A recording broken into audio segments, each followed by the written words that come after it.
आप देख रहे हैं अपना भरोसेमंद चैनल ट्रेंडिंग न्यूज इंडिया। हमारा एक ही लक्ष्य है, छुपी खबरों को सबके सामने लाना। हाथरस में समाजवादी पार्टी का हंगामा, पुलिस ने किया लाठीचार्ज।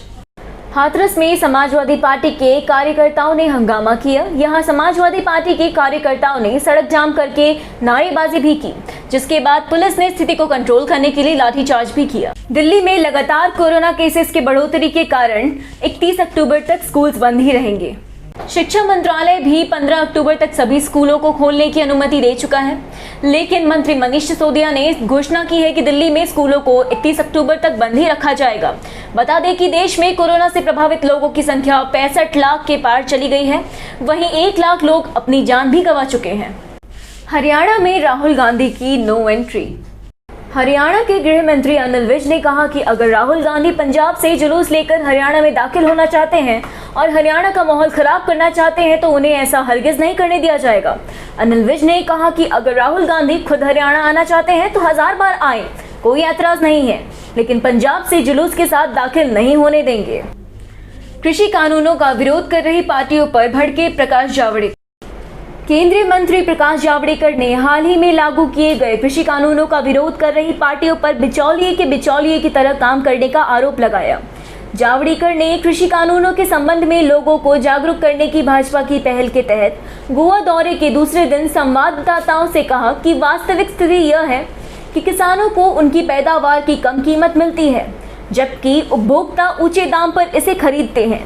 उन्होंने कहा कि बिचौलिए कीमतों में वृद्धि करते हैं और कृषि कानून इस बिचौलियों को खत्म कर इस समस्या को दूर करता है। बिहार चुनाव में सीट बंटवारा होते ही महागठबंधन का गिरा पहला विकेट। महागठबंधन का पहला विकेट गिरा। बिहार चुनाव को लेकर सरगर्मियां तेज हैं। लगातार बढ़ती सरगर्मियों के बीच महागठबंधन के दलों के बीच सीटों का बंटवारा हो गया है। सीटों का बंटवारा, महागठबंधन का एक विकेट गिर गया। दरअसल सीट बंटवारे के तहत लालू यादव की राजद के हिस्से में 144 सीटें आ गई हैं। राजद को इन्हीं सीटों में से झारखंड मुक्ति मोर्चा और वीआईपी पार्टी को सीटें ही देनी हैं। डोनाल्ड ट्रंप की हालत पर चिंता बढ़ी। अमेरिकी राष्ट्रपति डोनाल्ड ट्रंप के स्वास्थ्य पर चिंता व्यक्त की जा रही है, क्योंकि उनके डॉक्टर ने कहा है कि कोरोना से संक्रमित 74 वर्षीय राष्ट्रपति अभी खतरे से बाहर नहीं है। जबकि ट्रंप ने भी इस बात को स्वीकार किया है कि अगले कुछ दिन उनके लिए असली परीक्षा होगी। ट्रंप की प्रवक्ता कैलिग मैकनानी के माध्यम से जारी एक बयान में राष्ट्रपति के डॉक्टर शॉन कॉनले ने शनिवार रात कहा, फिलहाल उनके खतरे से बाहर नहीं होने के बीच मेडिकल टीम सतर्कता के साथ आशावादी बनी हुई है। अलीगढ़ में 4 साल की बच्ची के साथ रिश्तेदार ने किया दुष्कर्म।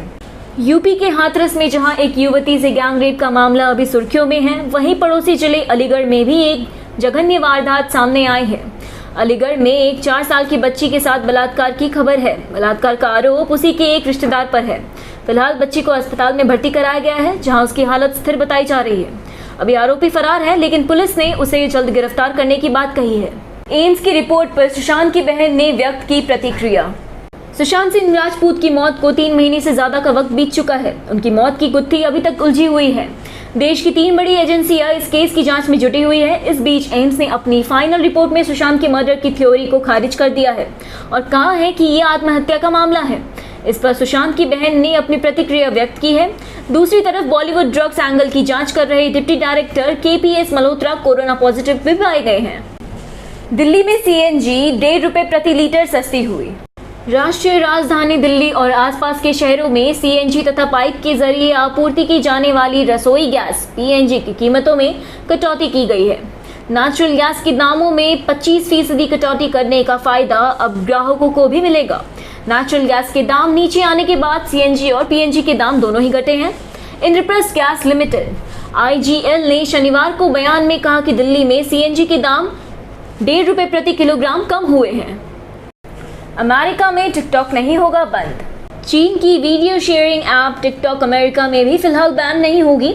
अमेरिका के एक फेडरल अदालत ने टिकटॉक को बैन करने के राष्ट्रपति डोनाल्ड ट्रंप के आदेश पर रोक लगा दी है। खास बात यह है कि अदालत का यह आदेश राष्ट्रपति ट्रंप का आदेश लागू होने के मात्र 4 घंटे पहले आया है। वॉशिंगटन में संघीय न्यायाधीश द्वारा राष्ट्रपति ट्रंप के एक आदेश को रोकते हुए टिकटॉक को अमेरिकी ऐप स्टोर से प्रतिबंध से राहत दे दी है।